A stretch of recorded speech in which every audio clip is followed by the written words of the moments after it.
Hi everyone, back to basic series में आप सबका स्वागत है। पिछले लेक्चर वीडियो में हमने 75 एमसीक्यूज करे थे ऑन सब्सिडरी बुक्स। आज हम 76 टू 100 कंप्लीट करेंगे, जिससे हमारे 100 क्वेश्चन आंसर्स कंप्लीट हो जाएंगे, जिससे आपको क्लैरिटी होगी। और अगर गवर्नमेंट एग्जाम कोई भी आप दे रहे हो related to accounts, any government exam, तो उसमें आपको हेल्प मिलेगी। सो इस सीरीज में कम से कम 25 से 25 प्लस वीडियोज हो चुकी हैं, जिसमें आप अभी हमने +1 अकाउंट्स करा है, दैट इज 11th स्टैंडर्ड का अकाउंट। फिर हम 12th का करेंगे, और जिस भी अकाउंट्स रिलेटेड गवर्नमेंट एग्जाम की प्रिपरेशन कर रहे हैं वो इसके थ्रू इसको रिवाइज कर सकते हैं। और अगर आपको कोई भी और पेड बैच लेना है तो आप मुझे यहाँ पर टेक्स्ट कर सकते हैं। कोई भी कंफ्यूजन हो related to your career, you can text me at here.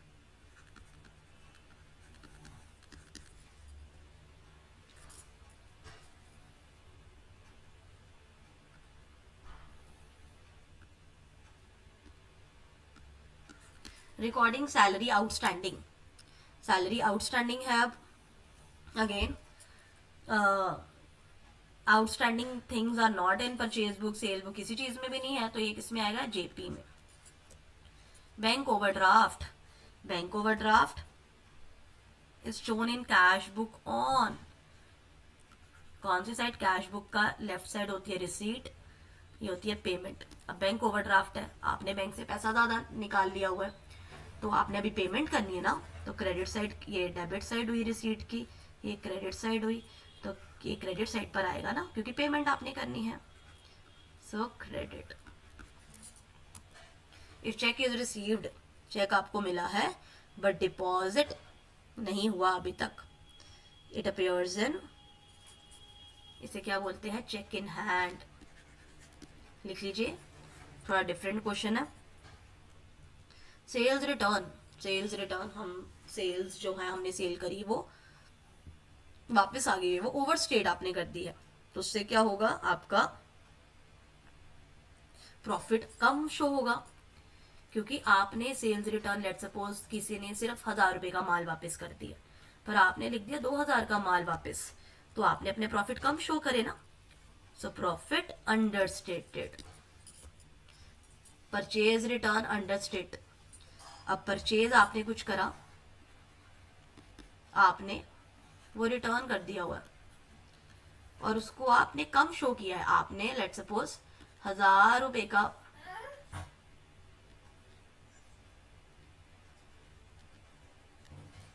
Purchase करा था, परचेज रिटर्न करा है, पर आपने शो किया 500 का, अंडरस्टेट करा, तो इससे क्या होगा?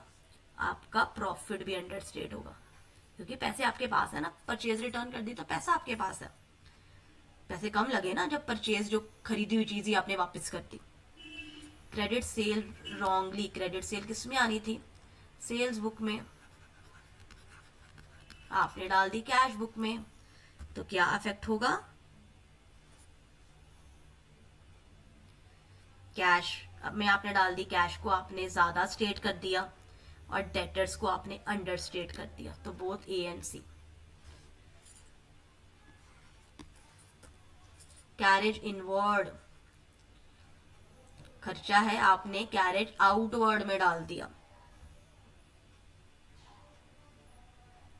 तो किस पर इफेक्ट होगा? ग्रॉस प्रॉफिट में, जीपी में।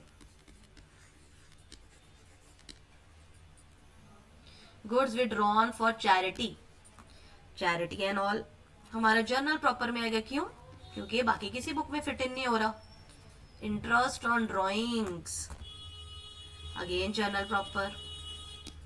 ज्यादातर क्वेश्चन आंसर अब जर्नल प्रॉपर के होंगे। Bank charges appear in bank, cash to bank, bank to cash, अब ये खर्चे हैं, तो बैंक चार्जेस, ये हमारा बैंक माइनस करेगा हमारे अकाउंट को, तो कैश बुक। ठीक है,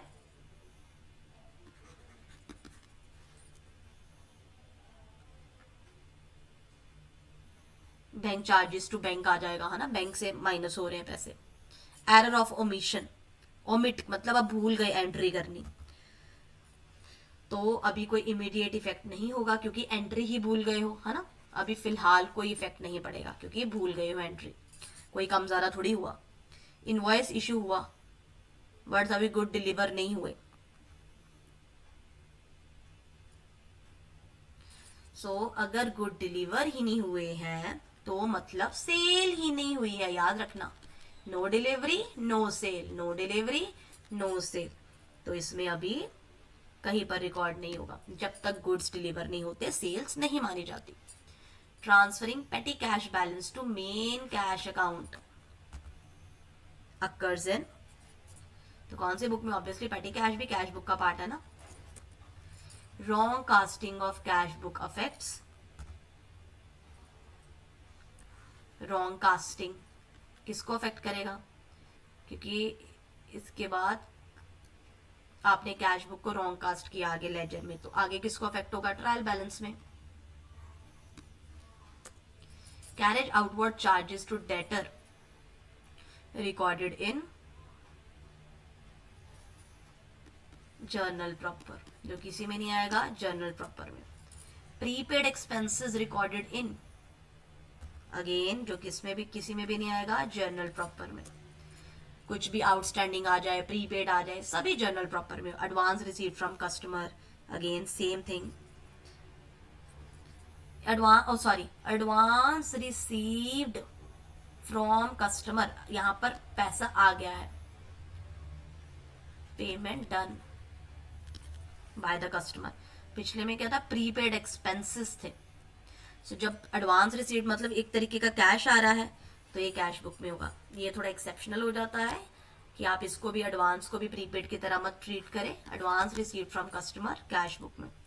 गुड सेंट ऑन अप्रूवल, अभी अप्रूवल पर गए हैं, गुड्स तो अप्रूव हुए नहीं, सो नॉट रिकॉर्डेड जब तक अप्रूव नहीं होते। Bad debts recovered in cash, आपका कैश आ गया है।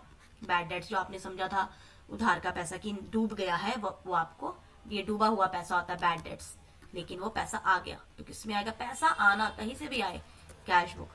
Private expenses paid from business, खुद के एक्सपेंस आपने पे करे हैं, मतलब ड्रॉइंग्स है ये, ठीक है। इज रिकॉर्डेड इन, कहते चाहे है ड्रॉइंग्स, इन्होंने बोला रिकॉर्ड किस में होगा? है एंट्री में तो ड्रॉइंग्स आएगा, लेकिन रिकॉर्ड किस में होगा? कैश बुक में। याद रखना रिकॉर्डेड, जब अगर रिकॉर्ड वर्ड ना लिखा होता तो ड्रॉइंग्स आता कि किसका पार्ट है, लेकिन उन्होंने बोला रिकॉर्ड इन तो cash book. Bills receivable is endorse to creditor, आगे बिल हमें मिला है, आगे हमने जिसको क्रेडिटर को पैसे देने थे हमने उसको आगे दे दिया बिल, ठीक है। तो एंडोर्समेंट हम पहले ही कर चुके हैं। एंडोर्समेंट का case journal proper. Purchase of goods on credit and immediately return, उधार पर लिए और उसी टाइम वापस भी कर दिए, अगेन परचेज बुक पे भी आएगा क्रेडिट ये वाली एंट्री, और रिटर्न का purchase return book, so both books. Cheque received and deposit immediately, cheque मिला और हमने उसे डिपॉजिट भी कर दिया। जब उसी टाइम डिपॉजिट करते हैं तो बैंक कॉलम में आता है, क्योंकि cheque is a bank and deposit साथ में हो गया, ठीक है। So B bank column. Cash receive from debtor wrong creditor पर आ गया, तो क्या हो गया इसमें हमारा? Cash receive from debtor wrongly posted in creditors, तो आपको कैश मिल गया डेटर से तो आपने क्रेडिटर पर डाल दिया। इट मीन्स अभी भी आपके डेटर ओवरस्टेट हुए पड़े हैं, क्योंकि डेटर से पैसा मिल गया, डेटर को हमने कम करना था, आपने नहीं करा तो ये ओवरस्टेट है, और क्रेडिटर पर आपने डाल दिया तो क्रेडिटर्स अब अंडरस्टेट कम शो कर रहे हैं, ठीक है ना। सो ऑप्शन आएगा D, both A and B. Contra entry is made when, obviously जब कैश डिपॉजिट है बैंक में या बैंक से हमने विड्रॉ करवाया है, बोथ ए एंड बी। याद रखना ऑफिस यूज, प्राइवेट यूज होता तो ड्राइंग्स होता। चलिए नेक्स्ट लेक्चर वीडियो में मिलते हैं नेक्स्ट चैप्टर के साथ। Take care, bye bye, see you.